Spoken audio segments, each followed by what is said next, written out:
a couple acres the guy had. He lived in a shack. And one day he decided, to hang himself in his old work shed. And, actually, my dad found the body. But what happened then is, they came in, a few months later. I guess the property went to somebody. They totally bulldozed the property and built a new house there. And it was funny. The new people who moved in the brand new house started coming over and talking to us, saying, this is weird. The doors are slamming. This is happening. They're hearing creaks and they're hearing thumps at night and all that stuff. And then my dad said, well, the prior property owner hung himself right there in your backyard. It used to be an old tool shed. And I don't know. I got a funny feeling his spirit was still, trapped there. Yeah, really. The Earth has a plane also. I mean, it's an earthly plane. Then there's a lot of spirits in that earthly plane. I really don't know why they're still there and still instead of passing on to where they're supposed to go. But I guess a lot of times those spirits have things that they need to tell their relatives or something that they feel like they have to do, before moving on. I know a couple times I've told the spirit to move on, move into the light, and they have done that. And in the process, never heard about them anymore. And I've even done that with animal spirits. I got to ask you a question here on that, about the light. A friend of mine, Art Bell, who passed away here recently. I know Art since the early 90s. He's the one that got me out of retirement, and back into radio. He had a guest of John Lear on his show. I don't know if you know who John Lear is. But, yes, I do. Yeah, he was telling Art one time on his radio show that, don't go into light. It's a trick. You want to go into the darkness. And you know what? It bugged Art Bell, I think probably to the day he died. Because, really? Even on conversations that we would have, either texting each other or on the phone, he ever so often would bring that up. He was kind of, he was getting up there, in age, and he was kind of felt like his life was over. I hate to say it. But, he brought it up to me in one of the conversations, the last couple of conversations I had to him. He goes, when I pass on, I still don't know which way am I going to go. Do I go to the light or do I go through the darkness? Because the light could be a trick. And he really confused him. Well, no. Can I tell you the story about my astral projection? Go ahead. You're the guest. This was back in 1982. My grandfather had died in 83, just a few months before, and he was a father figure. I really missed the guy. He was a great guy. He taught me everything that I knew, and when he died, I was really upset. And I was raised a Christian, and I was taught when you die, you either go to heaven or hell, and hell was brimstone and fire and everything else. And I didn't know, I knew he was a great guy, but I didn't know exactly where he was at, and I was wondering where he was at. And that's what I had in my mindset during that time. Anyway, I went to bed one night, and immediately when I fell asleep, I went into this, like a vision, but it wasn't a vision. A lot of people thought maybe it was an out-of-body experience, but it wasn't. Some people thought it was a near-death experience. But I wasn't near death. I hadn't even been sick. But anyway, it opened up with me in the ceiling of this hospital room in the corner. And I was looking down, and there was this gurney there. And there was a body laying on this gurney. And there was a doctor and a nurse standing there, and they were talking back and forth. And I believe they were talking about the body. And I realized that body was mine. And that kind of creeps you out when you look down and there's your body laying on this gurney in this hospital, So anyway, just as I was gathering my thoughts about this, all of a sudden I started moving. And I went up through the ceiling of this room. And I went up through the roof of this hospital. Now, this hospital only had like 1 or 2 stories. It was very small. And I was out into the open, and I could see the lights of the city. It was nighttime. And I could see the lights of the city. And I had this radio host say, well, did you recognize the city? Do you know what city it was? And like I said, in '82, I was in Phoenix, Arizona, and I did not recognize the city at that time, but I do now. It's the city that I'm in right now, Cedar City, Utah, and we have a small hospital, just one hospital here. But anyway, I freaked my wife out too when I told that radio host that. She was freaked out when I told her that. But anyway, I was going higher and higher, and pretty soon I was looking down on the earth, and I thought, what a beautiful thing that is down there, with the clouds and the oceans. It was blue. And then I got thinking, what an ugly place it is on the surface, though, with the wars and the rapes and everything else that mankind was doing to each other and to the earth. And this voice came to me telepathically, and it went straight into my brain, and it said, the earth is fulfilling the purpose for which it was created. Now, that little sentence had a lot of information in it. Number 1, the earth was created. Number 2, the earth was fulfilling the purpose for which it was created, whatever that purpose was. And so that kind of, as I was thinking about that, I started thinking about myself and the things that I had done in my life.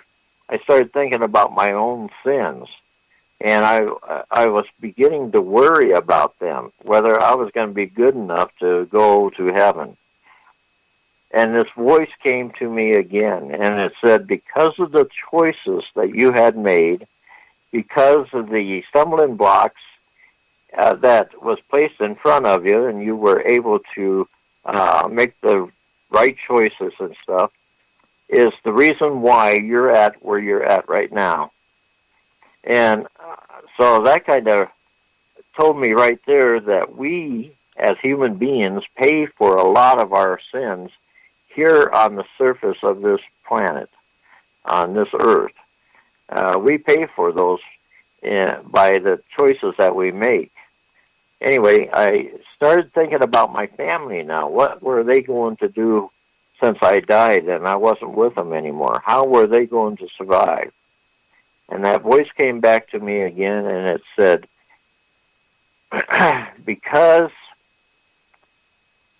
your family has to go through the same things that you went through, they have to make the same choices that you made and be able to overcome the stumbling blocks that you overcame to be at the place that you are at, that they too can receive, make their spirits stronger and be where you're at right now.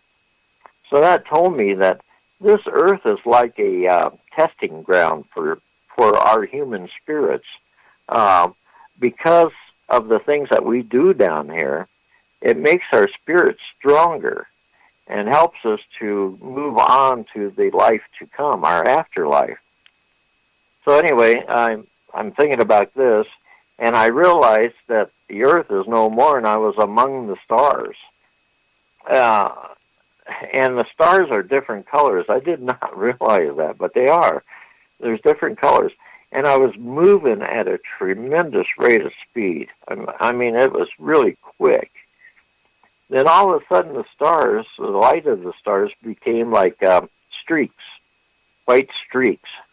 And I was moving really quick. And all of a sudden, it became dark, pitch black.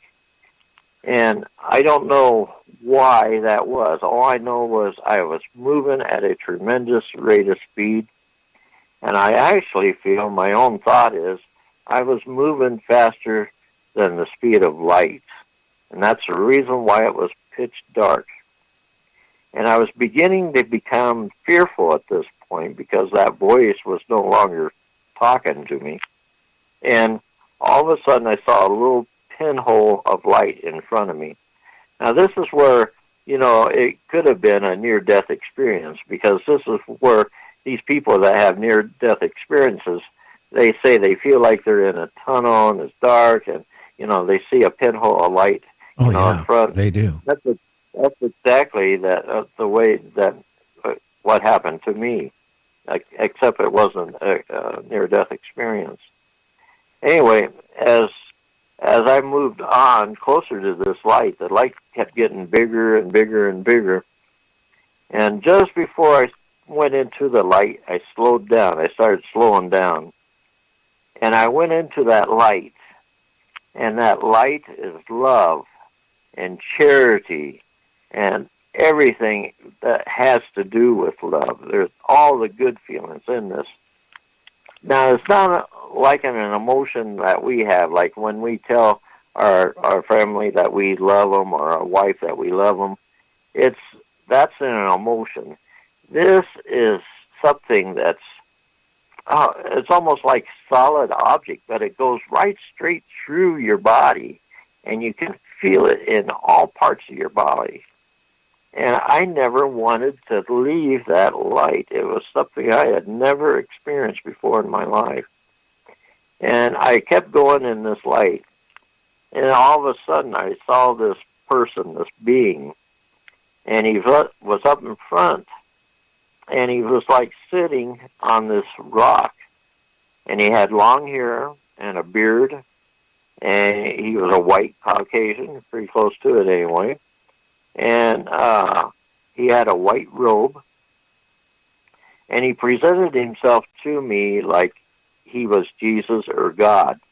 Now, I don't know if you were Hindu or American Indian or something, how he would present himself to somebody like that. But to me, that's what he was presenting himself to. But that's okay. I don't care, because that light was coming from him. Now, as I got closer, I wanted to go to this person, but as I got closer, all of a sudden, I blacked out. I don't remember that. Now, I don't know whether my memory was erased at that point, but I don't remember that. But what I do remember was I woke up in a field or a meadow. It had tall grass in it. I could hear birds chirping. I could hear insects. The flowers were brilliant colors, just really bright, brilliant colors. And I could hear water in the background. It was like a brook or a stream. And anyway, I stood up. As I stood up, I realized I was in a circle of people. And I also realized that those people were people that I knew. They were my relatives, ancestors, and close friends that had passed on before me. But the person that I really paid my attention to was my grandfather, who was standing directly in front of me. And he started expressing his love to me, and I was expressing my love to him also. But we did it telepathically. I felt like I could move my mouth if I wanted to and speak to him, but I didn't have to, and that's how we communicated. Now, the last thing I remember on this projection is him and I were walking side by side, and there was like a forest next to this field, and there was a dirt path along there. And I was walking beside him on this dirt path, and he was telling me things. But I don't know what he was telling me. When I woke up the next morning, or when I got up the next morning, I don't remember what he was saying. I kind of felt like he thought I needed to change my life more, and stuff like that. But I really don't remember. But when I returned, I felt like I had just stood before God. I felt like I had a glow about me. And I also felt like I was shining, and it was a tremendous feeling. And this feeling stayed with me for a long time.